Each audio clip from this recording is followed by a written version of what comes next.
So, the audio for this video is probably going to be pretty shitty. I found my microphone in between videos. It's been a long time since I posted. So, unfortunately, somewhere in there, I did misplace the cord that connects it to my computer. So, I'm not sure what I'm going to have to do about that yet, but I'll get it figured out. At any rate, we're doing a Blu-ray update today. I got quite a few things, but the majority of the really cool shit that I've ordered is still on the way. So you'll probably see another one up on this channel pretty quickly here. I got some new releases. We're going to start off with those and some miscellaneous stuff, and then we're going to finish off with horror. So I guess we'll just jump right into it then. The first movie that I have to talk about is a very great movie that came out this year. I think that it's awesome. It's really been talked about a lot, so I don't know what new I'm going to add to it. But at any rate, it is Rocket Man. This is the Elton John film. And it's basically just an account of his life, but it's done so impeccably. I mean, I love this movie. It's they took a really unique approach to it as well, because obviously the comparisons between this and Bohemian Rhapsody are rapid, and I think this is a much better film than Bohemian Rhapsody. I know I'm not alone on that either, because they took a very musical approach. And typically, I like musicals, but I don't go out of my way to watch them. This one, though, it really worked, because it just felt, at one time when they would break into music, it felt very, very spontaneous, but it fit into the flow of the film. And it was made very clear that you're not this isn't actually what's happening in front of you. The performances were great. Everything about this movie rocked. A couple pacing issues, maybe, but aside from that, I'm glad to have it in the collection. This next one is one that did actually disappoint me quite a bit, and it sucks because I'm a huge fan of this franchise. I own most of the other movies. I'm working my way through the sagas that this monster's been through, and it is Godzilla, King of Monsters. I know that a lot of people loved this. I didn't think it was that great. I think the big thing is CGI, right? I love seeing Godzilla in a rubber suit. That's the best way to see Godzilla. But, it was okay. The monster fighting scenes were cool. I didn't care about any of the characters. I thought it was, they were kind of clever with it, in that Vera Farmiga's character is kind of like the bad guy. And there was some attention to the writing, or she's not necessarily the bad guy.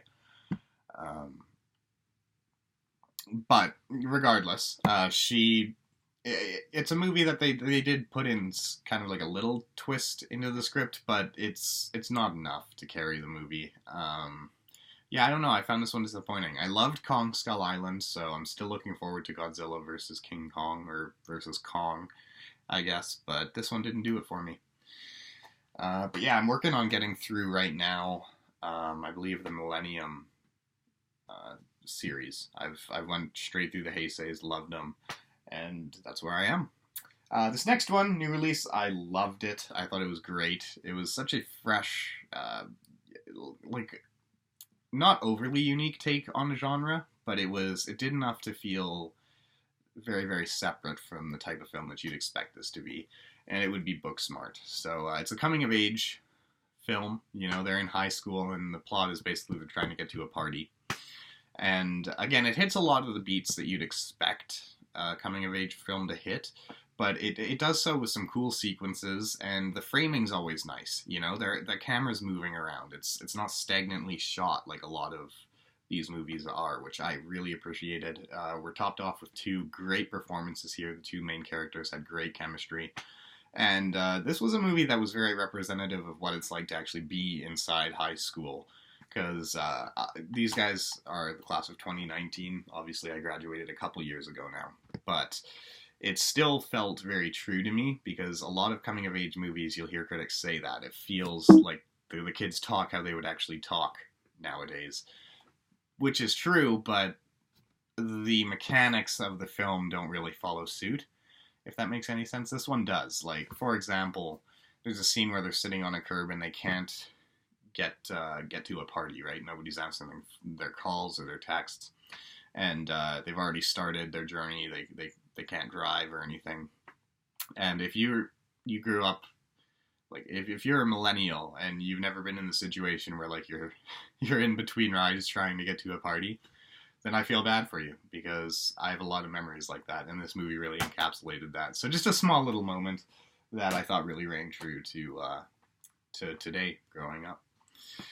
Next one, a fucking phenomenal movie. I loved it as much as I loved the first two, and it is John Wick Chapter 3, Parabellum. It's so good. I mean, the action sequences in this movie are breathtaking, as they always are with John Wick. It's just go, go, go, and I fucking love it. This movie also ends on a note where we're probably going to get a fourth one.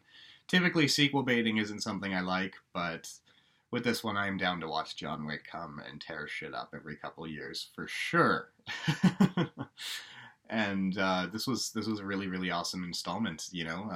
I liked the knife fighting in particular in this one. The gun fu wasn't like as predominant as any other releases, I don't think so, but the knife fighting and hand-to-hand combat was awesome. So yeah, John Wick 3. So now we're going to get into some miscellaneous titles, just things I picked up here and there. First one I didn't really care for. It kind of bored the shit out of me, which is 310 to Yuma. This has Christian Bale and Russell Crowe in it. The reason why I got this was because I remember being a kid and seeing it on the pay-per-view channel, and just thinking it was so cool with the gauntlet gun. It's a Western, by the way. But coming back to it as an adult, I didn't really care for it as much. Yeah, I just thought it was kind of bloated and boring. But to each his own. It wasn't a bad movie, I don't think, but not one that I'm going to be coming back to a lot.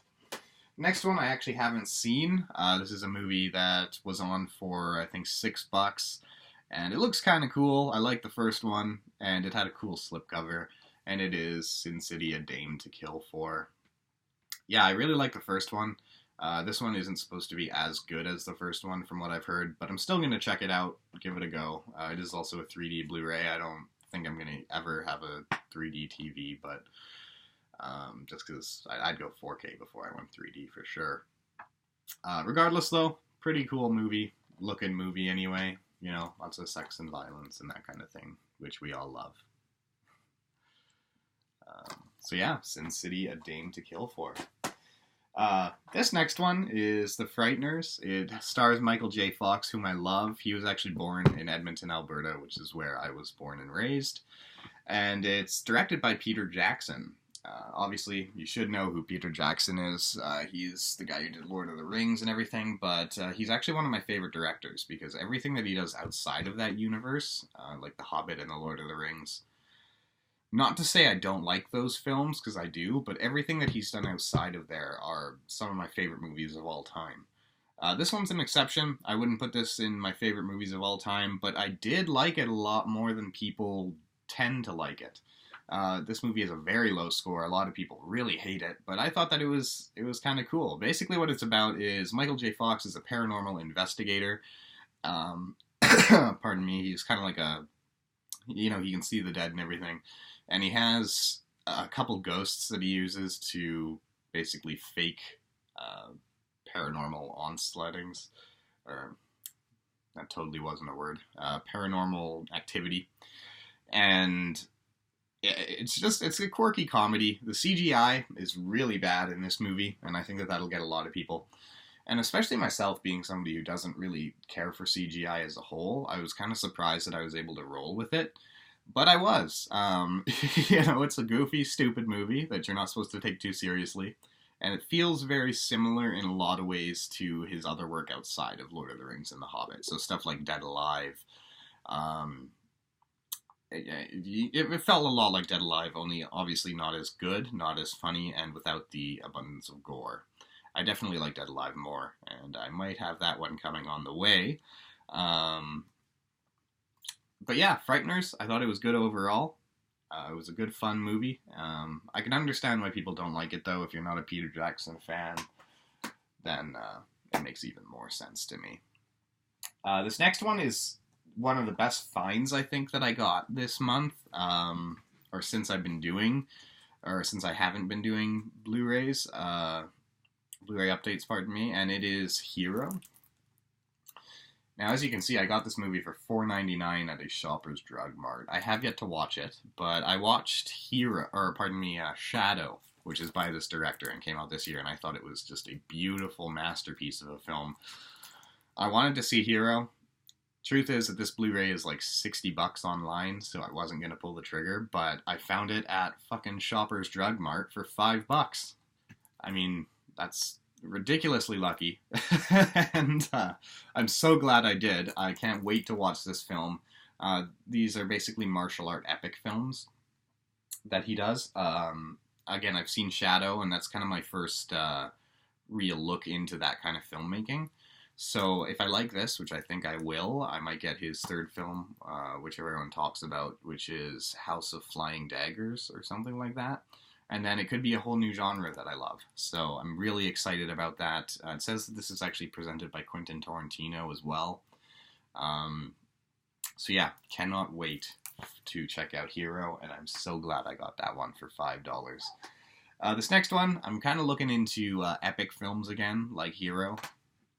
Especially ones that I really liked as a kid. I had not seen this one until I watched it, but I didn't really care for it, and it is Ironclad. So it's a medieval movie.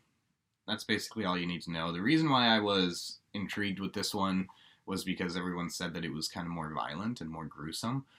And I think that it's really ironic that when we're watching these movies with just thousands of people with swords and shields and spears and axes, which are meant to disembowel their enemies, that they're so clean.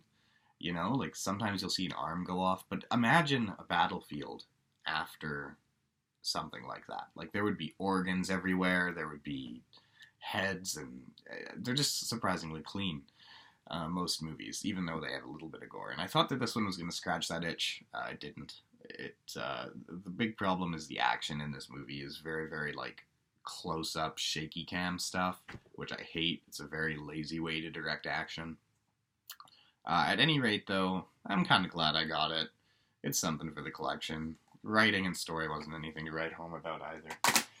This one, however, is an epic that, pardon me, I saw as a kid, and I would like the first hour of it, but it's just such a long and massive movie that I rarely ever got to the end. And I'm glad that I picked it up and watched it, and it is Kingdom of Heaven. This is actually the director's cut. Now, with movies, sometimes you'll see alternative cuts, so director's cut, unrated cut, that kind of stuff. And to be honest with you, a lot of the time, it can be just a gimmick to make more money. But in the case of Kingdom of Heaven, that is certainly not true. This is one of the movies that it's most important you watch the director's cut. The theatrical cut, there's so much cut out of it. We're talking like 45 minutes of footage cut out of it that is so integral to the plot and character motives, that you have to watch the director's cut. A lot of characters make very brash decisions in this movie that are in very, very high positions of high power. And if you don't understand why they're making these decisions, then they seem like very stupid characters. And a lot of those character motives, I don't know why I'm struggling to say that word, a lot of character motives were cut completely out of the film in the theatrical cut. So definitely check out the director's cut. That being said, great movie. Orlando Bloom stars, and it's about a night in the Crusades, basically. And there are great action sequences in this, very grand action sequences that you'll love. But again, the characters are awesome in this cut of the film.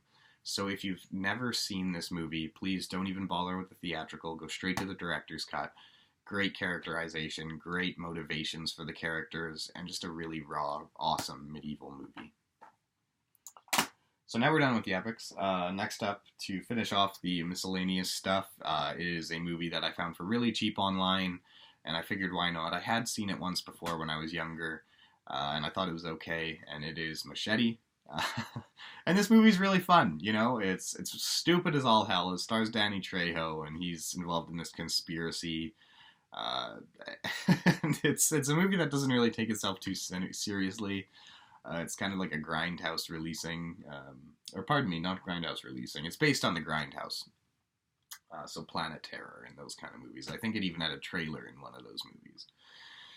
But yeah, it's fun. It has some over-the-top gore sequences, which aren't actually that brutal, but they're fun to watch anyway. Just a stupid, masculine mess of a movie, but it's a good time. I'd recommend Machete. I think it has a sequel too. I've never seen the sequel. I don't think I will. This movie is a horror movie. It came out a couple years ago. I saw it in theaters. I didn't really care for it. Now, obviously, it has a sequel coming out. Or the sequel is in theaters, I believe. And it is It. So I got this movie in Walmart because it has this cool lenticular cover of Pennywise. And I figured it was on for like $10. So I was like, you know what, I'll give it another watch. And I still don't really like this movie. I know it has a huge fan base, and it's regarded as one of the better horror movies to come out this decade, really. I don't know. Didn't work for me. Kid performances are really, really fucking bad, in my opinion. And people and critics are praising the kids in this movie for their performances. I thought they were brutal. Like, just terrible. Just bad. And, I don't know. It just didn't work for me. I don't like it. And then next one, this movie I do like. This is one of my favorite films of all time. And I didn't own this on Blu-ray because I owned a previous copy and I lent it out and unfortunately never got it back. So I rebought it, and it is S. Craig Zahler's Bone Tomahawk. This movie, I don't even know where to begin with this movie because it's based on, basically it's a Western, but it kind of divulges into a horror film towards the end. And the horror in this is done so meticulously, just breathtaking in a very bad way, but in a good way too. You know, it makes you uncomfortable as all hell. Basically, there's a small town, and this native tribe comes in and steals the women. So then the men have to go and get the women back. Pretty straightforward plot, but it's very, very drawn out. It's a long movie. And if you know anything about S. Craig Zahler, he's one of my favorite directors, hands down. But he takes his time with his movies. You know, he shows you the intricate little details that might seem insignificant to some audiences. And they kind of are in the grand scheme of things with the plot. But, you know, there's lots of scenes in this movie where you're just kind of walking with the characters through the desert. And for me, that really immersed me in. You know, it made me feel like I was going on this long, troublesome journey with these characters. And then when you see and witness what they're up against for the first time in all of its glory at the end, you're like, holy fucking shit. Holy shit. And this is one of the sequences in here might go too far by a lot of people's standards, but in my opinion, it doesn't. Because it puts characters that we are already attached to, and it shows, and we see the violence through their eyes. So the multiplication of the stakes that happens in that scene is ridiculous. Because if we just saw kind of a generic violent scene, then the rest of the movie, I think the stakes would be a lot lower. So I do think that the violence in this movie is very well earned, which I think in his movies they usually are, but some people disagree with that, which is fine. But for me, this is one of my all-time favorites. Kurt Russell is amazing. The supporting cast is absolutely amazing. If you haven't seen Bone Tomahawk, I can't recommend it blindly to anybody. But if you're a horror fan, or you're into experimental films at all, you need to check out Bone Tomahawk. To finish things off, I got 2 horror sequels that I've been putting off getting for a long time. Figured, what the fuck, I just pulled the trigger on them. The first of which is The Evil Dead 2. The Evil Dead 1 is a weird one, because I got that Blu-ray when I was really, really sick, so I kept trying to watch it, but I think I was going through kidney stone complications at the time. So, I was just, I was on Percocets and stuff, and I didn't really remember it, and I kept falling asleep, so I got the sequel, and pretty fun movie, you know? I wouldn't say it's one of my favorites, like a lot of people do, but really fun movie, some good gore effects, directed by Sam Raimi. It's a classic. You should probably get it if you're a horror fan. And to finish things off, we have a very interesting sequel to one of my favorite, what I would say is one of the quintessential important horror films to ever come out. And although this one runs in a very different direction, it is the Texas Chainsaw Massacre Part 2. This is a Scream Factory release. I love Scream Factory, by the way. And yeah, this one trades in the very, very exploitative nature of the first film for a much more comedically relieving one. It's a lot different. It's a lot different. This one feels like much more of a B movie than the first one did as well. Not to say the first one felt like a, first one was clearly rang in budgetarily. But this one is still, I really liked it. I had a lot of fun with it. And there's just sequences when you're watching this movie and you're kind of chuckling at it, but you don't really know why. Like, it's really fucked up, basically, and that's why you're laughing at it. Crop Top is an amazing character in here. Leatherface is really goofy in this movie, too much so for some people. I thought it was hilarious. I thought it worked. And then Dennis Hopper in this movie plays a character who is out for revenge against the family from the first one, so Leatherface and all of them. And it is hilarious to see him go with a chainsaw, let me tell you. So that is my Blu-ray update for this, for a long time, actually. I have gotten other stuff between videos, but I just wasn't in the mood to make videos, so I just put them right into the collection. That stuff is probably within a month old. And yeah, probably expect another one pretty quick. Hopefully, I will get a proper cord for my mic, or get a new microphone by then. Because I kind of have to. That's very unfortunate. But thank you for bearing through this video if you got this far with the shitty audio. I know it sucks. Gonna fix it, don't worry. And yeah, I hope you have a great rest of your day. I'll see you soon, okay?